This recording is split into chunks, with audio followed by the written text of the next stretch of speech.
Hey mga Spark, kamusta kayo? At mga kaspansin po natin ngayon, pag-uusapan natin ng mga bagay na pwede mong gawin para sarapan ng lalaki ang pag-ibig sa'yo.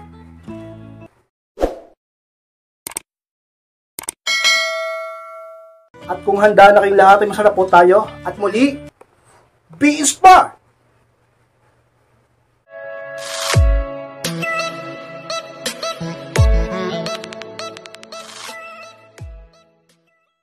At ang unang bagay na pwede mong gawin para sarapan ng lalaki ang pag-ibig sa iyo is huwag mong hinahayaan na ginagawang kanya ng mali. Yan ang unang bagay na dapat mong tandaan. Alam niyo, sa pinakasikreto na dapat mong malaman, ang isang lalaki o mga kalakihan ay mas lalong humahanga sa isang babae at mas lalong talaga namang naaakit sa isang babae. Mas lalong mataas ang tingin niya sa isang babae kapag yung babae ay matapang at palaban. Totoo ba yan kayo, Spark? E tingnan yung iba, sobrang bait. Yung ibang babae, sobrang bait. Ano ginagawa? Di ba inaabuso? Nagbabago ba yung lalaki? Di ba hindi din naman? Pero tingnan nyo naman yung ibang babae. Palaban, matapang. O, ano nangyayari? Di ba tumikino yung lalaki sa kanya?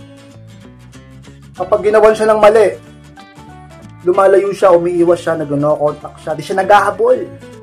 Anong nangyayari? Hinahabol siya ng lalaki. Huwag kayong martir. Huwag kayong marupok. Kapag ikaw pala ito sinasaktan, ginagawa ng mali ng partner mo, umiwas ka muna, lumayo ka muna, o itama mo ang mga pagkakamali niya. Diba? Huwag kang matakot sumagot kung nasa tama ka. Huwag kang matakot lumaban kapag nasa tama ka. Paglaban mo, diba, ang karapatan mo bilang isang tao man lang, na hindi ka dapat minumura. Bakit? Siya ba yung nagpalaki sa'yo? Siya ba yung umiri sa'yo? Siya ba yung nagpaaral sa'yo noon? Sabi na ba, Kinsport, pinag-aaral ako niyan eh. Pero hindi pa rin tama na palagi kanyang ginagawa ng mali. Alamin mo dapat palagi yung halaga mo. Sa mga dapat yung malaman, kapag nakita ng lalaki palaban ka, pag nakikita ng lalaki na matapang ka, pag nakikita ng lalaki na hindi ka humahabol sa lalaki, pag nakikita ng lalaki na hindi ka baliw sa kanya, pag nakikita ng lalaki na sinasaway-saway mo siya, pag nakikita ng lalaki na itinatama mo ang mga pagkakamali niya, pag nakikita ng isang lalaki na matapang kang lumayo kapag ginawang kanilang mali, ang lalaki ay gagalang ka, tataas ang respeto sa'yo, hahabulin at mamahalin ka, sasarap ang pag-ibig niya sa'yo. Sa isang mga sikreto, huwag kayong masyadong pahina-hina, maging matapang, manindigan sa paggawa kung anong tama. Huwag niyong hinahayaan na ginagawang kayo ng mali ng partner niyo ka-inspire. At ang pangalawang bagay na pwede mong gawin para sarapan ng lalaki ang pag-ibig niya sa iyo is iwasan ang umasa na lang palagi sa kanya. Yun ang pangalawa ka-inspire. Huwag kayong maging palasa. Ang problema sa ibang babae, yung iba lang naman ay masyadong palasa. Huwag ganyan. Hindi porket babae ka, ay wala ka ng kakayahan. Lagi yung tatandaan, may kakayahan ka sapagkat binigyan ka rin naman ng Panginoong Diyos ng mga talento at ng kumpletong katawan. Eh, sabi ng iba, Kinsport, paano ako? Bakit? Wala akong hindi kumpleto yung katawan ko. Kasi di ba may mga ganun? Kinsport, makakatulong ko pa rin sa partner mo. Kumanap ka ng inspirasyon sa iba. Di ba't yung iba? Kulang ang kamay, kulang ang paa. Nakakatulong pa rin sa asawa niya. Yung iba nga, may nakita nga ako, bulag eh. Diba, bulag, nagmamassage. O, hindi hadlang yung kapansanan para makatulong ka sa asawa mo. Hindi hadlang yung kapansanan o yung kakulangan para hindi ka makatulong sa boyfriend mo. Kapag gusto, merong paraan. Maraming paraan. Kapag ayaw, merong katamaran, merong dahilan. Ka-inspire.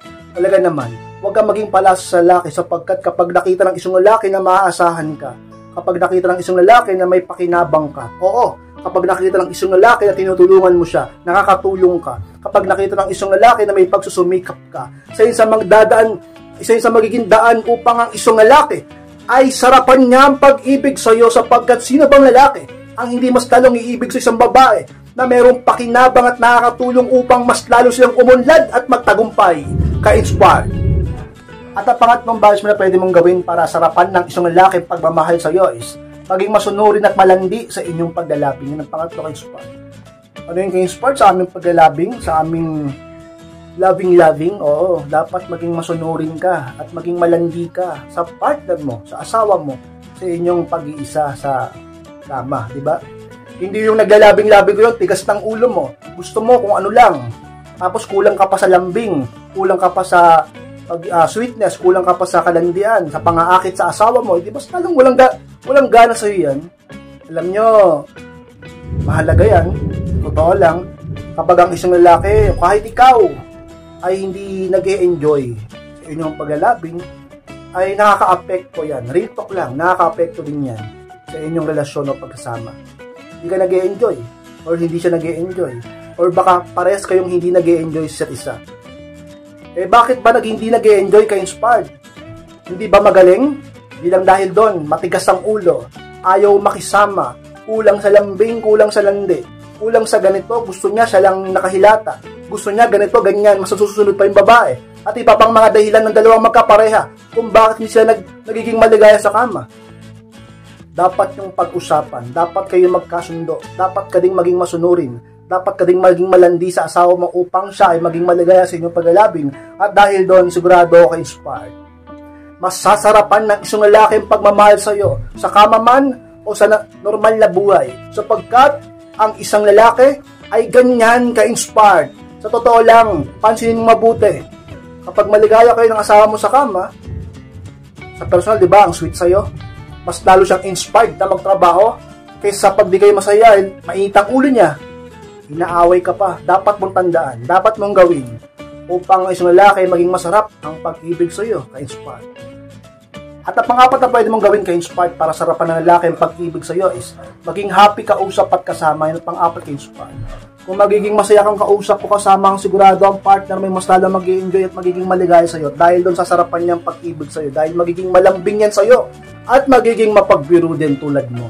Talaga naman, kaysa naman lagi kayo nagsusungitan, lagi kang nabubunganga, palagi lang kayo nang-aaway, lagi kayong meron pinagtatalunan. Paano lang inyong relasyon hanggang sa maghiwalay kayo? Kaya dapat maging masayahin ka. Matuto ka magbiro, wag kang laging seryoso, wag laging drama, wag laging boring. Matutong magpaligay sa partner, hindi lang sa kama, kundi sa personal ka-inspired. So yun sa mga pinakasikreto upang ang isang lalaki ay maging maligaya sa iyo. At dahil doon, mararamdaman mo ang sarap ng kanyang paglalambing at ang sarap ng kanyang effort at ang kanyang pag-ibig sa iyo ka-inspired.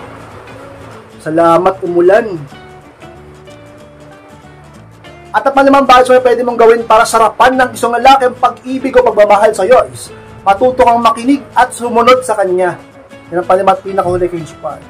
Alam nyo, sa pinakatotoo, pag ikaw matigas ang ulo mo at di ka marunong sumunod sa partner ng mga lalaki, ay palagi kayong magtatalo.